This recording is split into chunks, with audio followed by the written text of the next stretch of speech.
There are so many poi tricks that look beautiful with the poi long, but at the same time, there are so many poi tricks that work much better with the poi short. How do you go back and forth between those two lengths? That is the topic we're exploring today.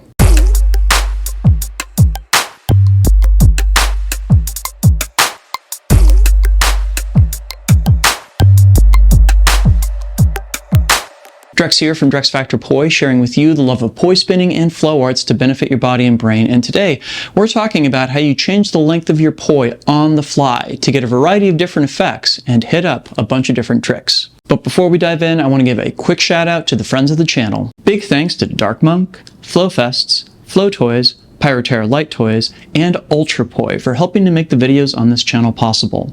You can learn more about all these amazing companies and the work that they're doing to support flow artists like yourself by checking out the links down in the description of this video. And special thanks to the non-business friend of the channel, Becca Bekkonen. Thank you so very much for supporting my channel, my work, and my mission. As I'm recording this video, it definitely has to be said that long poi are what's in vogue right now. And it's pretty easy to see why. Longer poi are visible from much further away. They make all those intricate catches much easier just by virtue of being a bigger target to catch. And they give the performer a lot more leeway when playing around with things like negative space. But that doesn't mean there might not be reasons why you want to shorten up the poi to try other tricks. But how exactly do you go from long to short, and then perhaps to long again? Well, that's what we're going to cover here. Real quickly before we dive in, if you want to see more video on poi spinning and flow arts, be sure to subscribe and ring the bell so you know when I drop a new video. Thanks. Alright, so first and foremost, I think it should be said that I think of poi as having three specific possible lengths. I'll refer to them as large, medium, and small. The large length happens when we are gripping right next to the handle, usually just this little piece of tether that comes out from it, and we're using the handle itself basically as a stopper to keep the entire poi from going out from between our fingers. Next, we have what I would call the medium grip.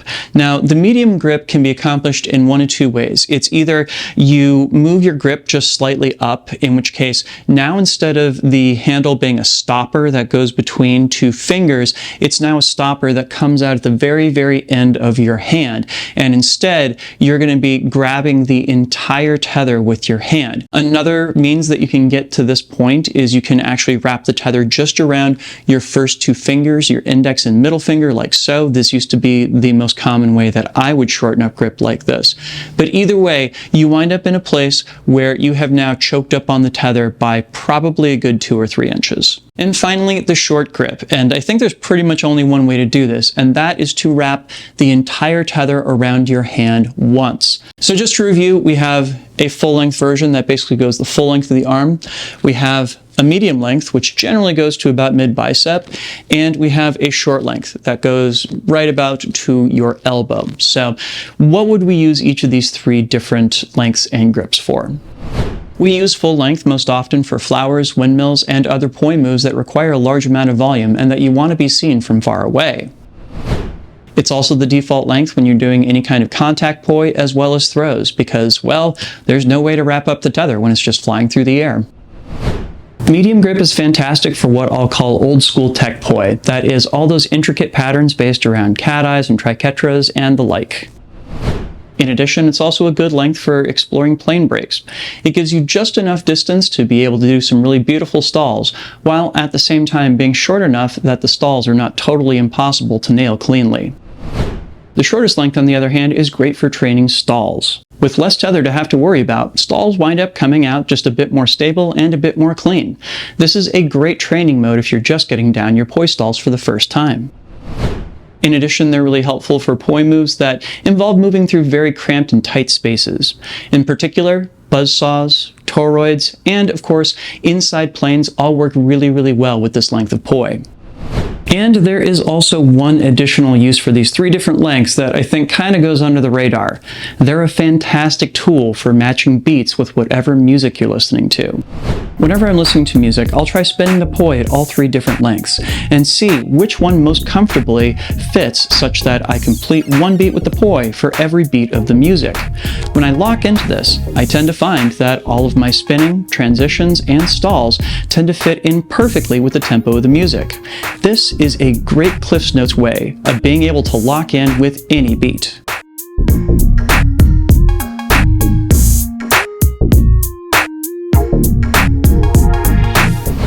Okay, so now that we've talked at length about uses for different lengths of poi, let's talk about how you actually achieve them. Without a doubt, the most important skill you're going to need to learn how to do is going to be wrapping the poi around your hand and then being able to unwrap it. This is a skill that glow stringers refer to as a shotgun. Here's how you do it. As you're spinning the poi, I want you to go ahead and move from this grip here where we have the key grip and we're pinching the tether between our thumb and index finger. And I want you to go ahead and just hold your thumb against the side of your hand like this so that you can keep the handle in a tight grip while the rest of your fingers extend outward. So from the key grip, I just use my thumb to pull against my palm, like so, and now I can extend all of my fingers. From here, if I extend the fingers outward, basically perpendicular to the plane of the poi starts wrapping around them. I can either wrap once or I can wrap twice, and then of course I can unwrap if I want to. So from spinning, I extend my fingers to wrap around once, and I close my fingers once again to get to the half-length grip. And of course I can use the same technique to get to the medium-length grip by extending only my index and middle fingers, boom, and then pulling them back into my palm when I reach the grip that I want. Ta-da! To get back out of either one of these shorter grips, there's a few ways of doing it.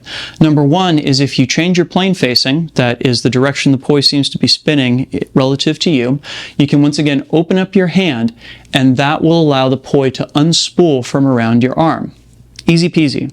Another option would be simply to just let go of your fingers and let the poi come loose. Sometimes it's a great effect, sometimes it looks a little sloppy. And of course, there's always the option of bringing the poi to a stop and then releasing it and then setting it going once again. All these are fine options. There is, of course, one other way that you can get to the medium grip, and that is to kind of slowly crawl your fingers up the tether until you get to a point where you've got the entire tether draped across your palm as you spin the poi. The way this is done is that you reach ahead, pinch the tether a little bit, and pull it back towards your palm. You then grip onto it with the other fingers, and once again extend your thumb and index finger to crawl it up another couple inches. It's not exactly the most dignified way of doing things, but it is effective. I just made that grip change, and the audience is none the wiser. And of course, to get back out of this, all you have to do is loosen your grip just a little bit, and the centrifugal force of the poi will pull it all the way back out, and you return to your full-length grip. So, to review, I just got it to medium length, and now I just got it to full length. Just like that. Easy peasy. And of course, there's all sorts of wonderful idiosyncratic ways that you can find to both wrap the poi up as well as unwrap them. You can, say, wrap them in one place in wall plane and unwrap them in another place in wall plane. You can wrap them up in buzzsaw and unwrap them when you return to wheel plane. You can make the wrapping and unwrapping happen all on one side of you. You can make the wrapping happen on one side and the unwrapping happen on another side. There's so many options here. All it really takes is keeping awareness of what side of the poi plane your hand happens to be on and how you can switch over to the other plane in order to reverse the direction of the wrapping and thus lengthen or shorten the poi accordingly. Awesome. I hope this guide was helpful, not only to give you an idea of why you might want to use all these different lengths, but also how to achieve them as you're spinning. Please make sure to tag me in whatever videos you record as a result of learning these techniques. I'd love to see your hard work. And please remember to like, comment, share, and subscribe to help other people find this video, and of course, to help my channel grow.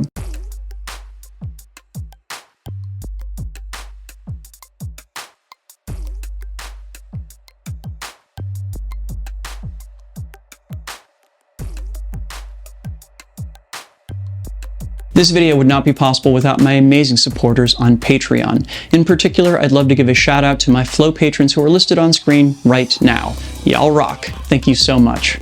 And if you out there watching are not currently a supporter, but you'd like to become one, you can do that by heading on over to Patreon at patreon.com/DrexFactorPoi and signing up.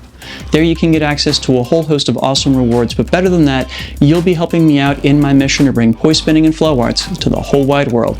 So go check that out, please and thank you. And if you're curious how long your poi should be in the first place, I did a video on that topic that I'll go ahead and link to down in the description as well as up on screen. Hopefully that will help you narrow it down because there's a whole bunch of possible lengths out there. Thank you so much for watching. Make sure to get out and flow yourself today, and I'll see you with a new video real soon. Take care now. Peace.